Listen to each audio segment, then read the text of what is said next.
anh nhớ sao nó mòn nói chứ của tôi vậy lúc khé qua nó vô đâu tôi làm nó vậy tôi bỏ lại chân trên nó là cứ dưới chân trên đâu lúc tao nói nhá trên chỗ sẽ luôn đi nó mỗi tuần chỉ giống câu ta sao nhá nó còn nói nhá wow giống câu xa wow chân trên nó dở hình đeo thế giống câu tiền có một xe là đã qua hết lọ nó thì chắc là chó nữa yes tụi giống câu xa tụi đây đã tới rồi câu dọc đâu chỉ chống kia liều tụi đọc lá trời trời dạ giống câu xa nữa nó mới là cho mỗi buổi sáng đi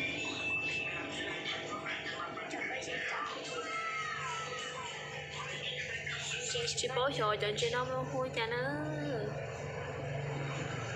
tụi nó lắm thì chị biết nó thì chị ra chân trên nó mà lúc lá rải hành đi thì phải cho tới chị vui vui vậy thì nó không cho học nó chả chả nó chỉ đi chỉ nó cho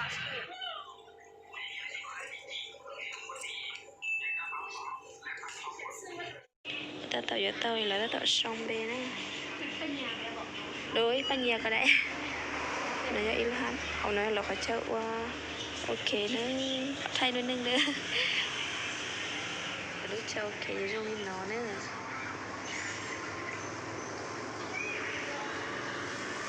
tôi dù đâu có bài trong xe ta chỉ uống câu đi mà đan trên nó mãi là cũng mua khăn giờ nó nói vậy ok ví dụ chia với nó trong câu hàng lý là tất cả giờ lúc chuyện ăn đi cháu rằng câu giả tấn đen vậy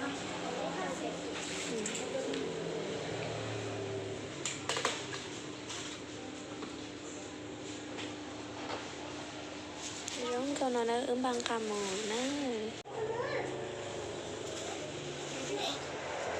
nó lên thầy có gặp tao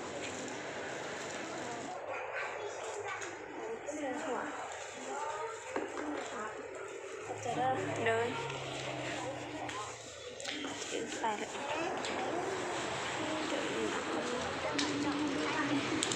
chữ nó phải chữ là xưa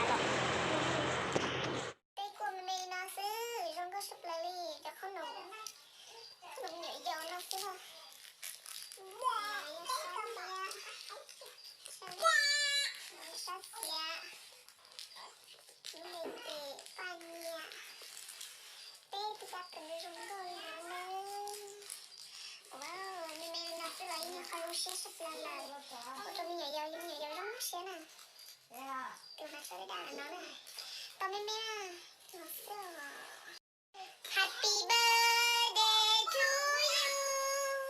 happy birthday,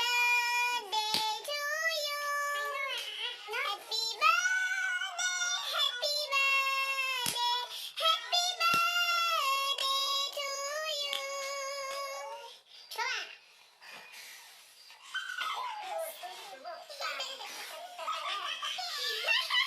Mất tuần đến đó mà. Thầy đi mà.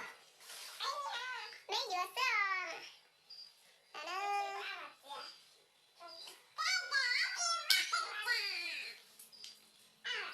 Dạ em nói với chị nóng độ lên ra.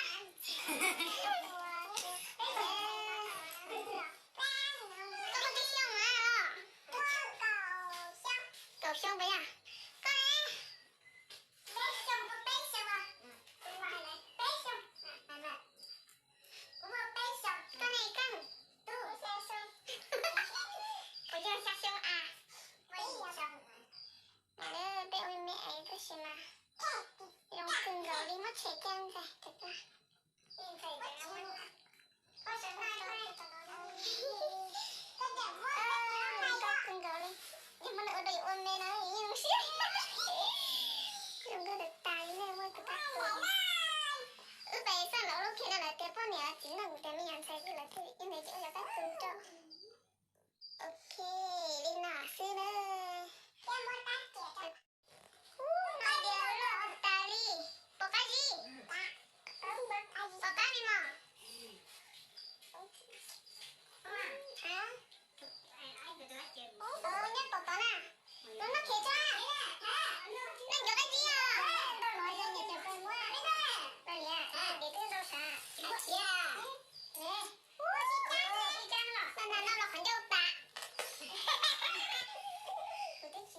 진아. 까다 만나야 진짜. 나 서.